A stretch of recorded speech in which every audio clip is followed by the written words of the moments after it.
शिव के रथ को इस दुनिया में हमने है साकार देखा।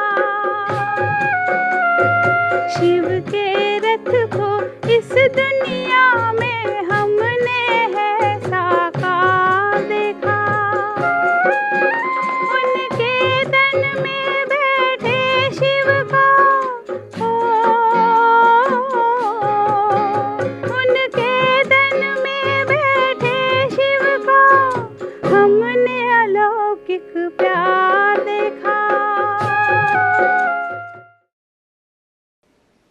ओम शांति।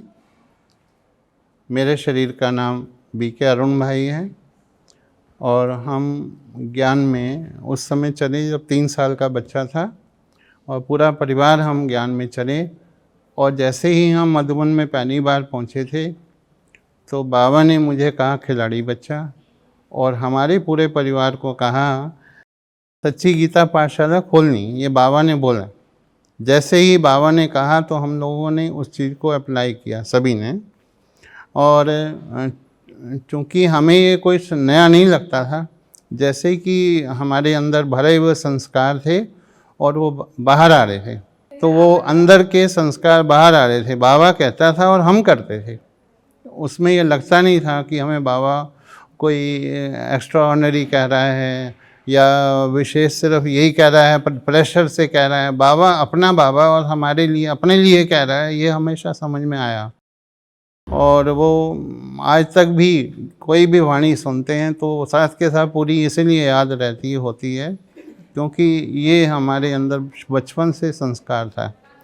और हमने जो बाबा के अंदर खास देखा कि कुमारों को खास उठाते थे, ये कह करके 7 कन्याओं के लिए कहते थे। 7 कन्याओं के साथ में एक कुमार पूजा जाता है, उसकी मतलब मान्यता की जाती है। तो 7 कन्याओं से उत्तम एक कुमार है, तो 100 ब्राह्मणों से उत्तम एक कन्या, तो 700 कन्याओं से उत्तम एक कुमार हो गया। तो बाबा इस तरह से हमें मतलब पूरी तरह से एम्पावरमेंट में रखते थे।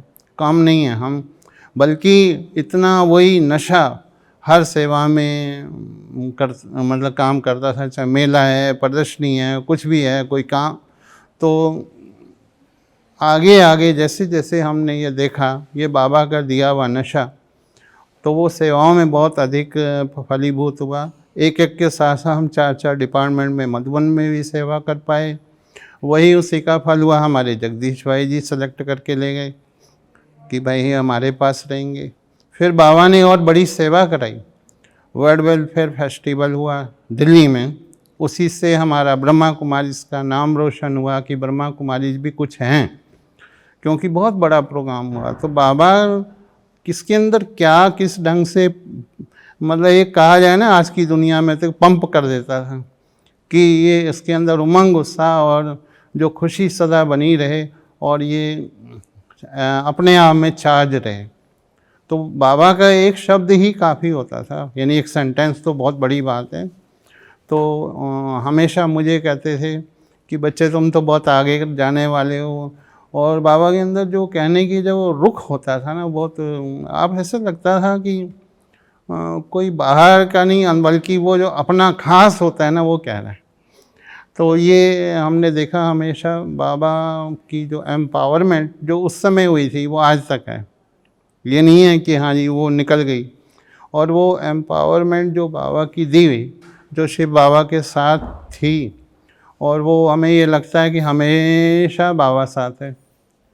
वो एक होता है ना कि हाँ जी भाई सकाश दे रहा है, याद करने से याद आ रहा है, लेकिन अंदर से ही एम्पावरमेंट इतनी अधिक कि हम कंबाइंड हैं।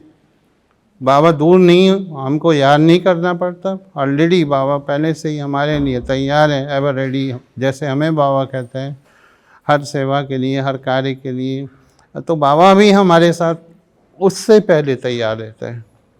बाबा की समदृष्टि के विषय में इतना कहना काफ़ी है कि जो रूहानियत का वातावरण था बाबा का की तरफ से समझ लो कि मतलब प्लेस हो रहा था, जा रहा था, ट्रांसफ़र हो रहा था। बाबा हर एक को देखते वक्त ये उनसे भाव आता नहीं था कि मैं कुमार मिल रहा हूँ या कुमारी मिल रही हूँ या मैं माता मिल रही हूँ या कोई, वो ये लगता था कि बाबा मेरा अपना है और मैं शिव शक्ति हूँ और बाबा से जो मुझे मिल रहा है वो मेरे लिए ही है, स्पेशली फॉर मी। बाबा जैसे सामने मेरे को कह रहा है, तो बाबा ने कभी ये फील होने नहीं दिया कि तुम कुमार हो या तुम कुमारी हो या ये। और इसीलिए हम देखेंगे तो सन 69 कहाँ और अभी कहाँ, हम देखो 2019 में बैठे हैं, 1969। तो 1969 के अंदर जो बाबा ने हम बच्चों को लास्ट लेसन दिया था उसी के समकक्ष हम बच्चे थे, यानी निराकारी भव, निरंकारी भव, निर्विकारी भव।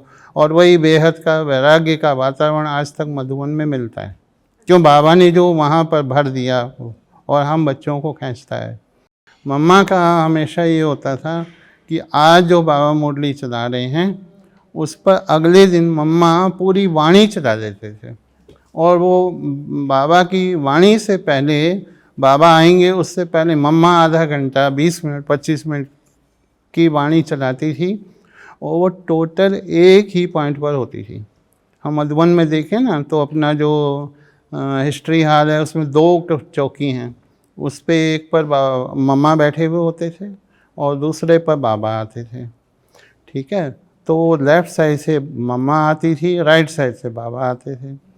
तो वो बाबा आके बैठे बोले उससे पहले मम्मा की वाणी चल रही होती थी, तो वो वही चल रही होती थी, एक पॉइंट पर ही फोकस होता था।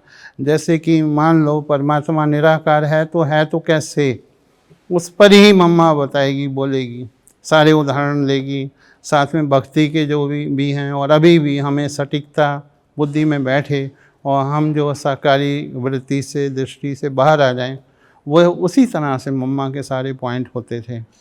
और फिर और बाबा का भी एक ख़ास देखा था कि जिस समय मम्मा वाणी चला रही है और बाबा आ गया है तो मम्मा के वाणी बाबा भी सुनता था, पर्दे के पीछे खड़ा हो जाता था, क्यों मैं तो बच्चा था, सब नोट करता था।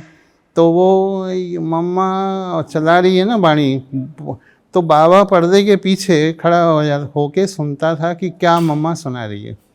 और वो मम्मा ज्ञान की देवी ऐसे ही मशहूर नहीं हुई।